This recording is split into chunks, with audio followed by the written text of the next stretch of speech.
Hello, my name is David J.G. Doyle. West of Sydney, in the beautiful Blue Mountains, an area conducive to creativity, are to be found many artistic people. This story is about one of those people. This story is about Carolyn Evita's first book, a book written for children called Stories to Tell.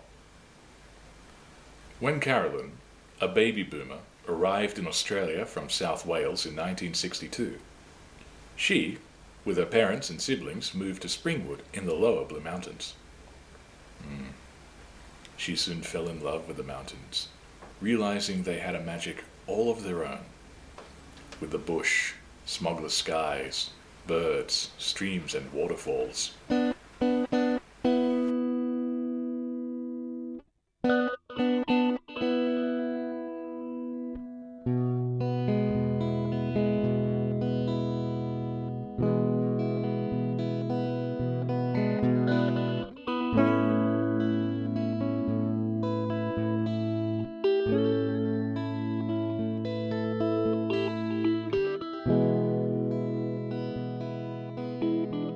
Later, with her husband, she moved further up the mountain to Blackheath, where they built a house, which house soon became a comfortable home for them and their two boys.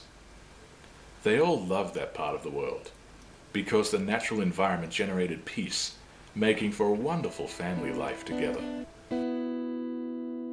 Her mother had written children's stories before, and soon Carolyn felt a desire to do the same.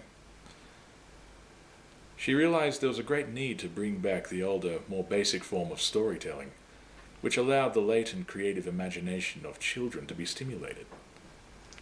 As against the current visual digital dependence they are now caught up in from too young an age. She believes that digital dependence has the tendency to steal from every child trapped in it the normal slower pace of growing up. So, she decided to write her first book for children, which when finished would be book one of a trilogy. What about the ducks, you ask? Ducks swim in ponds, lakes and streams. Mallards are the most prolific. You see them everywhere. Have you seen one in your local park? Well, I will tell you a story about a duck.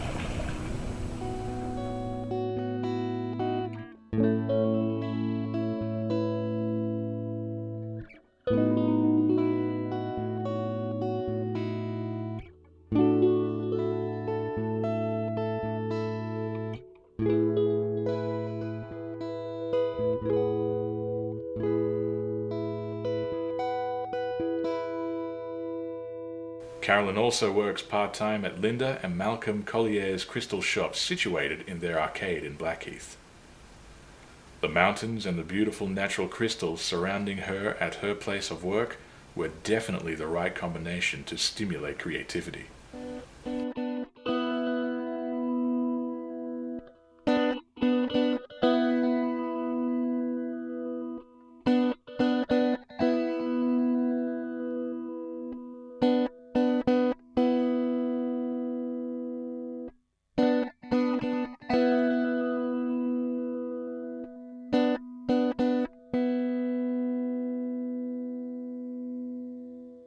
Some trees are chopped down with no thought of consequences. What would happen to us if there were no trees left? It would be a catastrophe. That is the word we are looking for. Where would all the birds nest and sleep for a start?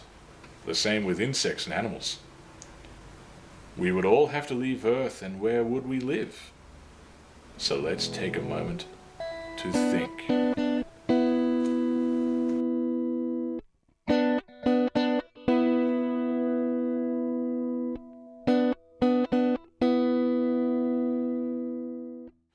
As the book neared completion, Carolyn approached two friends to do artwork for it. One to do the cover illustration, and the other to do artwork for the chapter headings. To do the latter, she chose Tess DeRosa, and for the cover she bought an existing large original work, painted by Octavia O'Brien directly from the artist herself.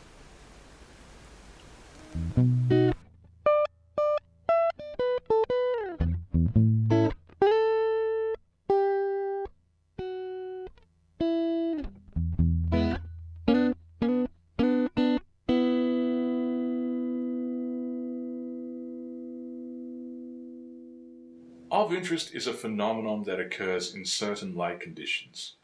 Within the room where the painting hangs, the original abstract rendition of an Australian lyrebird suddenly seems to become an owl.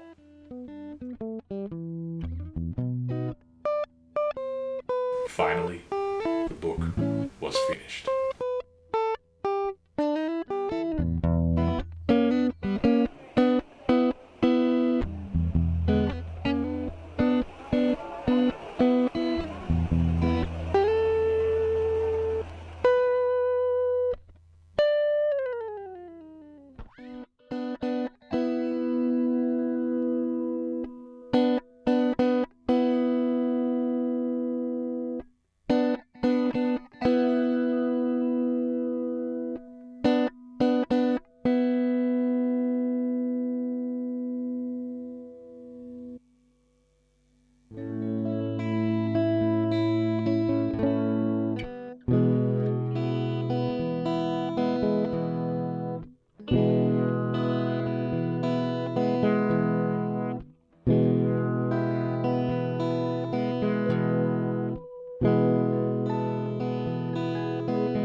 It probably was the only place that I've ever felt that this community is only going to get better, and the connecting into this community is a very magical thing within itself.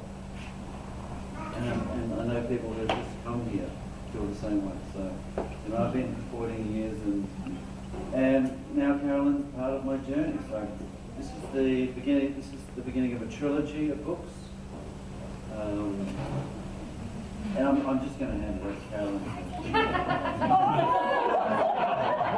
guys want to say anything? Speech. But look, yeah, I think we need to speech. Yes.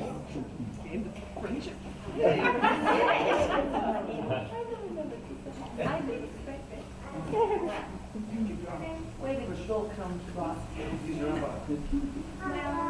there's a lot of people here that have known me for a long, long time.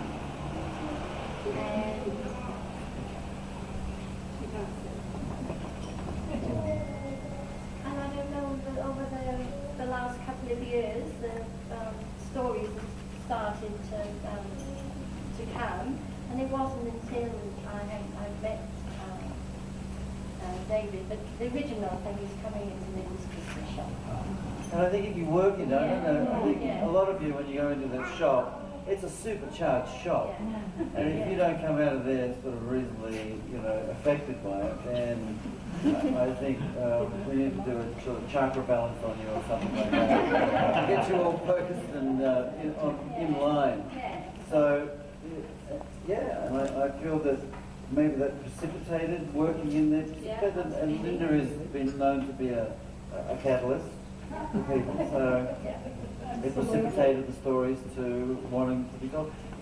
And I feel it's really important that we find in our search for our own destiny and our own meaning that we set up a dialogue between our subconscious, if we all know what that is, to our conscious mind. I think it's been almost closed, but the illusion is it's been closed tight because of fear itself. We can't negate that. But it's only an illusion. Fear is only an illusion. We all know that. So, yeah. Yeah. Thank everybody for coming from my future, from my past, and everything. So thank you very much indeed, and I really do hope you enjoy the story. Yeah. Thank you.